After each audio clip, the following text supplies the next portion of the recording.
Heart health, diabetes, BP, weight loss, इन सब के बारे में तो हम लोग अक्सर ही बात करते रहते हैं, लेकिन what about your brain health? Nutrition, meals, diet का इसमें कोई लेना देना है भी या फिर नहीं? What about the brain foods? क्या वाकई में कोई फूड्स ऐसे होते हैं जो आपकी ब्रेन हेल्थ को इम्प्रूव कर सकते हैं, आपके फंक्शन को, आपकी लाइफ एक्सपेक्टेंसी को इंक्रीज कर सकते हैं? सो आज हम इन्हीं के बारे में बात करने वाले हैं। हेलो, नमस्ते, सत श्री अकाल, आदाब, कैसे हैं आप सब? Welcome back again. I am your dietitian doctor Happy. So let's discuss about some special main major brain foods.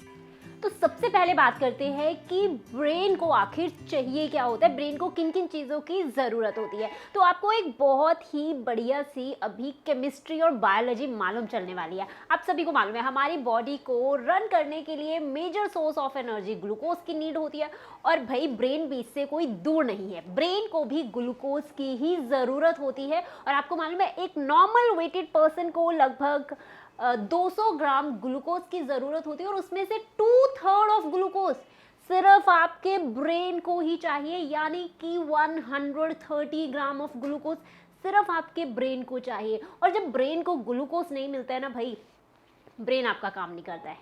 Learning, memory, याद करना, कोई भी मल्टीपल चैलेंजिंग टास्क अगर आप करना चाहते हो तो ब्रेन डेफिनेटली आपका साथ नहीं देने वाला है। तो भाई ब्रेन को तो ग्लूकोज की ज़रूरत है, और ग्लूकोज तो हमारी बॉडी में भरा पड़ा है। हम लोग मीठी चीज़ें इतनी ज़्यादा खाते हैं, snacks, processed meat, processed items इतना ज़्यादा कंज्यूम करते हैं कि ग्लूकोज तो हमारी बॉडी में मिल ही जाता है। लेकिन क्या करें, आजकल जो इतनी ज़्यादा क्रैश डाइट का ट्रेंड चला हुआ है, क्रैश डाइट में लोग इतने टाइम में खाते हैं, इतने टाइम में नहीं खाते हैं, या फिर स्पेसिफिक कीटो डाइट, ब्ला ब्ला ब्ला ब्ला, बहुत सारी डाइट्स के ऊपर हम लोग चले जाते हैं। तो उसमें हमारा ब्रेन वर्क कैसे करता है? जैसे ब्रेन को तो सिर्फ ग्लूकोज की ही भाषा समझ आती है, ब्रेन को उसके सिवा कोई और भाषा समझ ही नहीं आती है। तो जब आप अल्टीमेटली किसी भी डाइट को बिना सोचे समझे, बिना फिजिशियन के गाइडेंस के अंडर फॉलो करते हैं, आपकी बॉडी में ग्लूकोज की कमी हो जाती है, क्योंकि आपकी बॉडी को 45 to 60% ऑफ कार्ब्स तो डेफिनेटली चाहिए ही चाहिए। तो उस टाइम पर अब आपकी बॉडी और आपका ब्रेन स्पेशली क्या करेगा? अब ब्रेन बड़ा ही स्मार्ट, कॉम्प्लिकेटेड और चालाक खिलाड़ी है। ब्रेन को ग्लूकोज तो चाहिए, उसके बिना ब्रेन काम नहीं करने वाला, और ब्रेन को इसके सिवा कोई और भाषा समझ नहीं आती। तो ब्रेन अब क्या करेगा? ब्रेन या तो आपकी बॉडी में जो ब्लड में ग्लूकोज जा रहा है उसे डायरेक्टली ले लेगा, पहला तरीका। लेकिन अब आप अगर कार्ब्स को ले ही नहीं रहे हो, आपकी बॉडी में ग्लूकोज ही नहीं है, तो ब्रेन कहाँ से लेगा? तो ब्रेन दूसरा काम करता है। ब्रेन सभी ऑर्गन्स को सिग्नल भेज देता है भाई कि तुम्हें ग्लूकोज की ज़रूरत नहीं है, क्योंकि इसे सबसे ज़्यादा ग्लूकोज की ज़रूरत होती है। तो दूसरे ऑर्गन्स के पास जब सिग्नल जाता है कि हमें ग्लूकोज की ज़रूरत नहीं है, वो बेचारे ठंडे हो जाते हैं, शांत हो जाते हैं, और कंप्लीटली वर्क कर नहीं पाते। और फिर ब्रेन अपना फिर से काम करना शुरू कर देता है। अब आप बोलेंगे हमारी बॉडी में तो ग्लाइकोजन भी है भाई, जो स्टोर करके रखा हुआ है, ब्रेन उसे क्यों नहीं यूज़ कर सकता? अब भाई ग्लाइकोजन तो है हमारी बॉडी में, लेकिन ब्रेन ना सिर्फ ग्लूकोज ही जानता है। चाहे आप muscles like your heart, liver, इनको ग्लाइकोजन की भाषा समझ आती है, जो स्टोर फॉर्म ऑफ ग्लूकोज हमारी बॉडी में होता है, ये इसे यूज कर लेते हैं, लेकिन ब्रेन नहीं यूज करता है। ब्रेन को ना ही फैटी एसिड्स की भाषा समझ आती है। जब ग्लाइकोजन खत्म हो गया, बॉडी आपकी फैटी एसिड, फैट्स को तोड़ना शुरू कर देती है, जो आजकल बेसिकली कीटो डाइट में सबसे ज़्यादा कॉमनली हमें देखने को मिलता है कि फैट्स हमारे टूटने लग जाते हैं, तो बॉडी इमीडिएटली आपका जो वेट है वो रिड्यूस कर देती है। बट अगेन ब्रेन को फैट्स भी नहीं समझ आते, ब्रेन को तो सिर्फ ग्लूकोज ही चाहिए। तो अगर ब्रेन हेल्थ को इंक्रीज करना है तो definitely glucose, good amount of glucose हमारी बॉडी और हमारी ब्लड में रहना बहुत ही ज़्यादा ज़रूरी है। तो नाउ द बेसिकली 5 थिंग्स जो हम अपनी ब्रेन हेल्थ, न्यूट्रिशन को इम्प्रूव करने के लिए डेफिनेटली कर सकते हैं, ताकि जो उसके गायराए हैं, उसका जो हिपोकैम्पस है, बेसिकली हिपोकैम्पस कुछ नहीं होता है यार, हमारे ब्रेन में एक एरिया होता है जो आपकी लर्निंग, अगेन टास्किंग, आपकी थिंकिंग, जो आपका IQ लेवल है उसे डेवलप करने में हेल्प करता है। तो जितना आपका हिपोकैम्पस और गायराए बड़े होंगे उतने ही ज़्यादा आप स्मार्ट होंगे, जितना वो छोटा होगा इसका मतलब उतना ही आप अपना दिमाग को यूज़ नहीं कर रहे हैं, आपका दिमाग 100% वर्क नहीं कर रहा है। सो द नंबर 1 फूड जो आप अपनी डाइट में डेफिनेटली इंक्लूड कर सकते हैं, that is your beans, legumes and green leafy vegetables, because they are rich in beta carotene, lutein, folate, vitamin K, vitamin E, और ब्रेन को यही सब चाहिए होते हैं। ब्रेन इनके सिवा काम ही नहीं कर पाता। तो जितने आप beans, legumes, pulses, leafy vegetables को कंज्यूम करेंगे, आपका ब्रेन उतनी ही तेज़ी से दौड़ेगा, और जितनी तेज़ी से वो दौड़ेगा उतनी तेज़ी से आपकी होल बॉडी वर्क करना स्टार्ट कर देगी। एंड नंबर 2 फूड जो आप अपनी डाइट में इंक्लूड कर सकते हैं, वो आप सभी जानते हैं, लेकिन उसे लेने का तरीका थोड़ा सा अलग होने वाला है, that is omega 3 fatty acids. हम सब ने सुना है, और इसके सप्लीमेंट्स तो भाई भरे पड़े हैं, और बहुत सारे लोग इसके सप्लीमेंट्स भी कंज्यूम करते हैं, जैसे फिश ऑयल बेसिकली कंज्यूम कर लेते हैं। फिश ऑयल के ऊपर एक कंप्लीट वीडियो बननी चाहिए, जो मैं लेटर ऑन डेफिनेटली लेके आऊँगी। तो आज हम बेसिकली ओमेगा 3 फैटी एसिड्स के बारे में बात करते हैं, जो डेफिनेटली ब्रेन को चाहिए, क्योंकि हमारे ब्रेन में बीटा एमाइलॉइड एक प्रोटीन बेसिकली प्रेजेंट होता है, जो हमारी ब्रेन को हार्म कर सकता है, जिसकी वजह से लोगों को एल्जीमर, पार्किंसन डिजीज हम लोग को देखने को मिलती है। तो ब्रेन में अगर omega 3 fatty acid sufficient amount में प्रेजेंट होगा, तो बीटा एमाइलॉइड आपके ब्रेन को हार्म नहीं कर सकता। तो अब भाई अगर आपके ब्रेन को हार्म नहीं होना है, तो आपको ओमेगा 3 फैटी एसिड खाना है। अब ओमेगा 3 फैटी एसिड का रिचेस्ट सोर्स क्या होता है, आप सभी जानते हैं, फिश होती हैं। लेकिन अब हम तो वेजिटेरियन है, तो हम फिश कंज्यूम नहीं कर सकते। रिलैक्स, ऑप्शंस हैं, 3 ऑप्शंस हैं जो आपको कंज्यूम करने हैं। सबसे पहला, आपको फ्लैक्स सीड्स लेना है, अलसी के बीज लेना है। आप उसका पाउडर बना के रख सकते हैं, अपने मॉर्निंग ब्रेकफास्ट में उसे यूज़ कर सकते हैं, ब्रेकफास्ट में नहीं स्नैक्स में उसे यूज़ कर सकते हैं, आप अपने मिल्क में उसे इंक्लूड कर सकते हैं। किसी भी चीज़ में फ्लैक्स सीड को आपको डेफिनेटली इंक्लूड करना है, आप उसके लड्डू बना कर रख सकते हैं।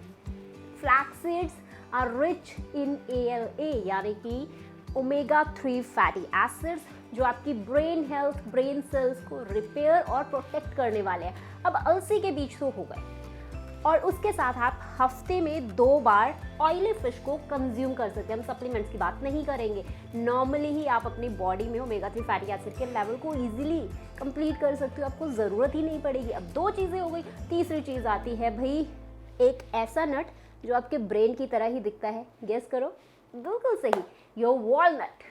वॉलनट में ALA बहुत हाई अमाउंट में प्रेजेंट होता है, और वो आपकी बॉडी में जाकर ALA DHA में कन्वर्ट हो जाता है। It means omega 3 fatty acids again आपकी बॉडी को मिल जाते हैं। तो आपको डेली वॉलनट को ओमेगा 3 फैटी एसिड्स के लिए डेली तौर पर कंज्यूम करना है। बहुत ही बढ़िया होते हैं भाई, अखरोट कहते हैं हम।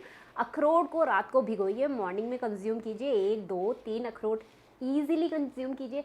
Omega 3 fatty acid brain health, brain को प्रोटेक्ट करने के लिए, उसे डैमेज से बचाने के लिए, सेल्स को रिपेयर करने के लिए बहुत ही ज़्यादा ज़रूरी है। Now the third thing you have to do, third thing is not your food actually, you have to stay active and complete your sleep for 8 hours। आपको ये दोनों चीज़ों को फॉलो करना है, बिकॉज अगर आप एक्टिव नहीं रहेंगे तो आपका ब्रेन एक्टिव नहीं रहेगा, वो लेथार्जिक हो जाएगा, अगेन वो फंक्शंस प्रॉपर्ली परफॉर्म नहीं करेगा। अब हज़ारों साल पहले हम इतना ज़्यादा डाइट, न्यूट्रिशन और मेडिसिन में उस टाइम पर बिलीव नहीं करते थे, तो उस टाइम पर लोग इतना ज़्यादा एक्टिव रहते थे कि ब्रेन ऑटोमेटिकली ही वर्क करता था, कोग्निटिव हेल्थ उसकी इंप्रूव होती थी, जो माइंड हेल्थ थी वो ऑटोमेटिकली वर्क करने लग जाते थे, क्योंकि लोग सारा का सारा दिन सुबह जाते थे, शाम को खेतों से वापस आते थे, या फिर किसी भी जॉब पे सुबह जाते थे, शाम को आते थे, तो वो हमेशा एक्टिव ही रहते थे। बट नाउअडेज सिटिंग आवर्स इतने ज़्यादा बढ़ गए हैं, वर्क फ्रॉम होम इतना ज़्यादा चल पड़ा है,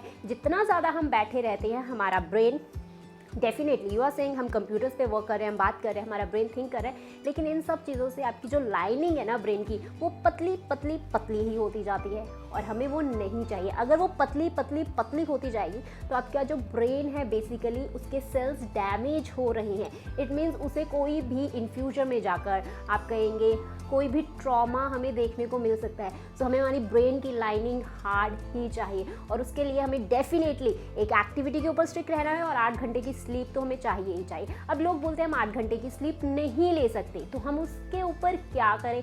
अगर 8 घंटे की स्लीप नहीं ले सकते ना, चाहे 6 घंटे की स्लीप ले रहे हो, तो 2 घंटे ना अपनी एक दिन में ऐसे रखो जब आप पूरा चिल कर रहे हो, आपके दिमाग में कुछ नहीं चल रहा, आपको गाने गाना है, गाने सुनने हैं, डांस करना है, मूवी देखनी है, जो करना है करो, बट आपके 8 के 8 घंटे ना कंप्लीट रेस्टिंग में होने चाहिए, तो ही आपका ब्रेन आपका साथ देगा। And the fourth thing, water. Water तो कहीं से भी दूर नहीं हो सकता है, क्योंकि जितना ज़्यादा आप वाटर कंज्यूम करेंगे, आप सभी को मालूम है आपका जो ब्रेन है, ब्रेन के नीचे सबसे ज़्यादा अमाउंट में आपका पानी प्रेजेंट होता है भाई। जितना ज़्यादा यहाँ पे पानी है और वो पानी जितना ईजिली आपका वर्क करता रहेगा, उतने ही आपको न्यूट्रिशन मिलेंगे और आपका ब्रेन फंक्शन, कोग्निटिव हेल्थ, आपकी माइंड हेल्थ भी उतनी ही बढ़िया काम करती रहेगी। लेकिन अगर आप डिहाइड्रेट हो जाते हैं तो वो जो पानी की क्वांटिटी है वो कम हो जाती है, जिसकी वजह से प्रॉपर न्यूट्रिशन आपके ब्रेन या टॉप एरिया हेयर नहीं पहुंच पाता है और उसके कारण बहुत सारे लोगों को हेयर इश्यूज भी देखने को मिलते हैं।